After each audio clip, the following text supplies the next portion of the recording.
them. So when you come in the morning and you need to bath them, it's not a stressful job because you have 8 people, and if 10 people are already on shift, you are more than enough. All you have to do is one person.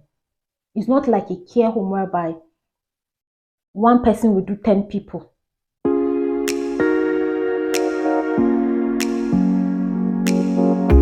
my previous video, it was all about why I had to quit my job as a carer, and then someone asked me this question, and that's why I'm recording this video today to answer that question. So there are different type of support. I would like to start with one-to-one support. Now, the one-to-one support, you're basically caring for someone 24/7. So you might just have maybe a 12-hour shift. So you have 2 shifts in a day whereby that person needs support every second. He can't be on his own. She can't be on his own. There are different type of situation. Maybe this person have self-harm abilities. I've been with someone that has self-harm abilities. So literally, she could just hurt herself. She could use knife or anything to hurt herself. So you just need to be with that person to make sure the person does not hurt himself. But then the person has capacity. Has capacity means the person can use a toilet. The person doesn't need a diaper. The person can literally bath himself or clean himself. So all you need to be doing, you need to be beside the person and just watch. That's all you do. Watch so that the person does not kill himself and you get paid for it. Another one-to-one I've done is this someone has falling ability. So the person can fall off the bed, or the person cannot walk properly. The person wobbles when he's working or when she's working. And so the person needs support with working and all that, but the person has capacity. All you have to do is assist the person to the toilet. The person can use the toilet, the person can bath himself. So you're just assisting the person in living. Most of them are like you also have assisted living. So you're just assisting the person. Now you can sit with the person. Mostly since I do night shifts, I will just give you a routine of a night shift and a day shift for this particular kind of support. So when you come for a night shift, literally what you do, most of them maybe are already in bed. So I just sit beside them and the person sleeps off. If the person needs to use the toilet in the night, I stand up, get the person into the toilet, use the toilet, and the person goes back to bed. That's what I do. And then by morning, 8 o'clock, shift is done. I go back home. No more hustle and hustle, no more stress of all that stress and all that wahala is all gone. And the day shifts, if they need to move around, that's when you move around with them.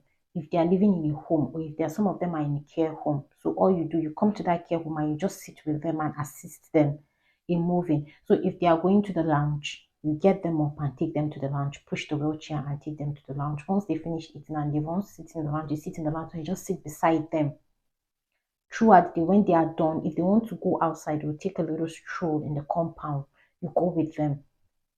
If they are coming back and if the person has capacity, the person wants to stroll around, you move with them. Now, this is one-to-one support. You can also do one-to-one support for a residential. Residential means the person is at home. He's not living in a care home. The person is living maybe with his parents, and maybe his parents go to work, and then you come to their house, sit with the person throughout the day. If their parents come back from work, and then you just go home. Most of them, the parents already keep food in the fridge. Just some of these people, some might have autism, or some might not even have a deep autism, that they can literally do a lot for themselves. They can use the toilet, they can even use the stove, but you need to be there to make sure that they don't burn the house or anything. So that's why you're there with them, to make sure that everything is okay, because their sanity is not as perfect as your own. That is another type of support. Now, I have done support that is a home. So you have this kind of support whereby you assist people living in a home. It's not a care home, it's a support living. So for support homes are not like care homes. This new job that I just got is a permanent job, but I have little issues with it because they are not giving me night shift. So I might have to leave because I don't have a night shift there. He said I can't do a permanent night shift, whereby that's all I'm looking for, a permanent night shift. But it's a support living home whereby they support 8 people. Some support homes are 3 people. Only 3 people are living in that home, and you have full staff taking care of them. But I want to talk about this support living home now. that are 8 people in that home, and we support them to live. Now, in a morning shift whereby people have their bath and all that, you have about, say, 10 people in the morning shift supporting 8 people. So you see that the people are already a lot, like you already have a lot of people. So you have doubles, people that are doubles now, people that need 2 people to attend to them at a particular time. So when you come in the morning and you need to bath them, it's not a stressful job because you have 8 people, and if 10 people are already on shift, you are more than enough. All you have to do is one person. It's not like a care home whereby one person will do 10 people.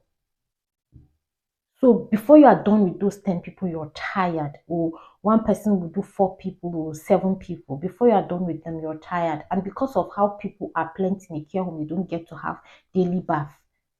But then in this support living, everybody has his bath every day. You like, I love it. I'm like, if people have been taken care of like this, I love it. Now everybody lives like a family in the home. It's like, just imagine you and your family, and then people just come to assist you people to live. Now we still do all the washing and all that, but it's not stressful because it's just for 8 people, and randomly it's not like this person must do the washing. So while you're there in the kitchen or you're preparing their food, and now there's no chef, so we get to prepare all the food, and it's not proper cooking. Microwave, microwave, microwave. Or when they need to make things like lasagna or pizza and all that, and then they cook for everybody. It's not like your home rabbi is only them, so they cook with all the staff. So all the staff get to eat the food too. I'm like, this is chilling. When you sit, you're hungry, and then there's yogurt in the fridge, you just pop out the yogurt and you drink. Like, it's not hard at all.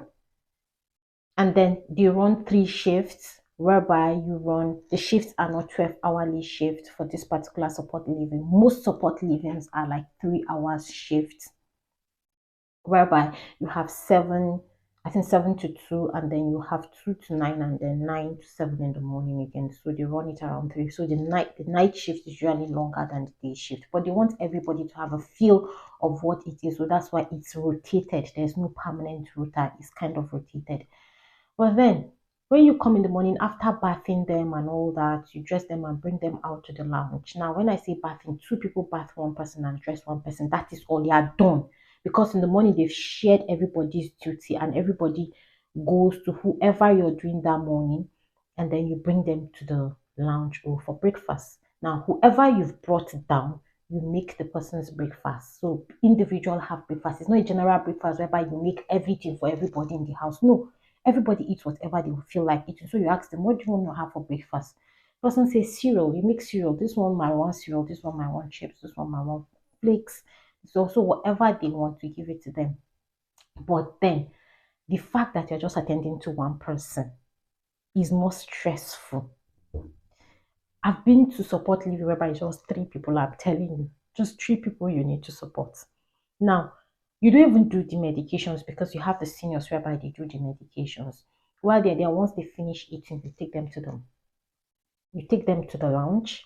They sit and they are watching telly, whereby you guys just sit in the dining area, filling the books and all the information. Now you just have one person to fill because you literally just did one person. The other person that did the other person too will just fill in the information, what they did, the bathing and everything. You fill in the information and you just sit there. Now the washing is going on because they don't have plenty washing. It's just 8 of them, and every day they are washing. So there's nothing really much to wash, just towels and clothes. You put it into the washing machine. Sometimes when you just put 2 washing in the washing machine, it's done. And it doesn't have to be one person. You go in and intervals.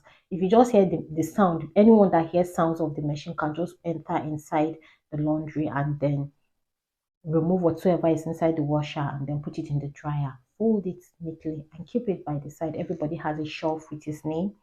And then we take them, the ones that are washed and clean, you take them to the person's room and put it there. Now, during the day, maybe say around 12, or sorry, around 11, you do the cleaning, clean the rooms, hoover the rooms and all that.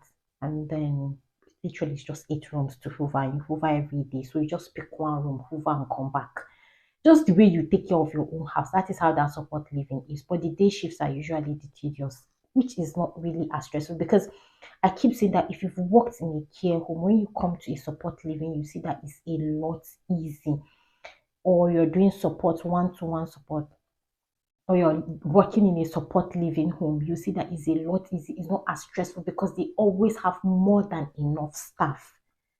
I'm telling you guys, they always have more than enough staff in support living. They don't do, say, because they have 5 people supporting and then they'll just bring 2 staff to work. No, on a shift you can see, if they have 3 people on a shift, you can see 5 or 6 people on that shift, to make sure that everybody is properly taken care of. That is how support living is. And so after that, let me say by afternoon, when it's dinner time, you make the dinner, tea time, you make their tea, and then share for everybody. Everybody finish eating. While they are eating, you still do the dishes. And these are all the things we do in the support living, just properly taking care of the house.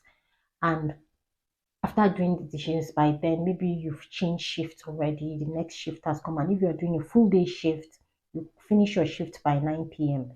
And then once it's night time, everybody's already in bed. Before bedtime, some of them do need diaper change. With some support living, you might have to do diaper change because some people might have autism, and there are some might be bed bound or bed bound, or some might just be on the wheelchair whereby they can't really help themselves and they really need your help. But then it's not as stressful as having only one person to deal with 10 people or 8 people on shift, only you to one person. It's really not, because sometimes when you even come in the morning, you just tell this person you're taking care of today. And so all you're doing that person. You're not really moving around and stressing yourself, doing this one, doing that one. Like you don't even have time to sit or rest. It's really very easy. So after that, when you come for night shift, when they come, everybody's already in bed. So they just keep checking them, and they, once it's morning, there's nothing to do. They do ironing. That is all. They iron some clothes. That is all. That's what I heard. I've never done a night shift in the support living, this particular support living. But then, because I do agency, I get to move around. I get to have experience of all these different type of supports.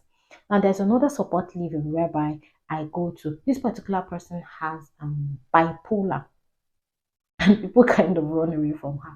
But it's so interesting. So what she does is she keeps waking up at night to pee. She uses the toilet, so she can use the toilet herself. So all I do, I sit in the lounge and then watch movie throughout the night. And if she wakes up, her sister, like, make sure she's okay, make sure she's, because sometimes she needs you to like cover the blanket for her or put the music on before she can properly sleep, just to make sure that there's someone in the room with her. Because um how the room is, she has a parlor, a lounge, she has a dining kitchen, and then a toilet and her bedroom, and then the staff room is also there. So only her in her bedroom. These are how most of the support living are, like homes whereby they have everything, their parlor, their kitchen, and their bedroom. So you assist them.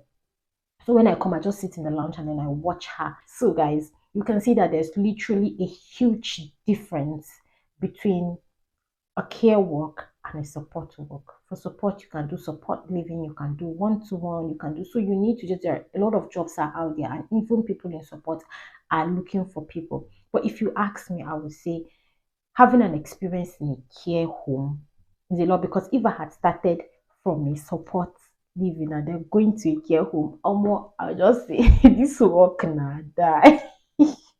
I'll be running away.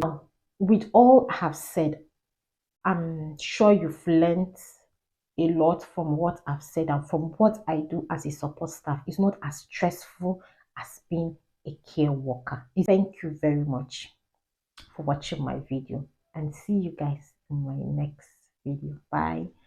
Okay.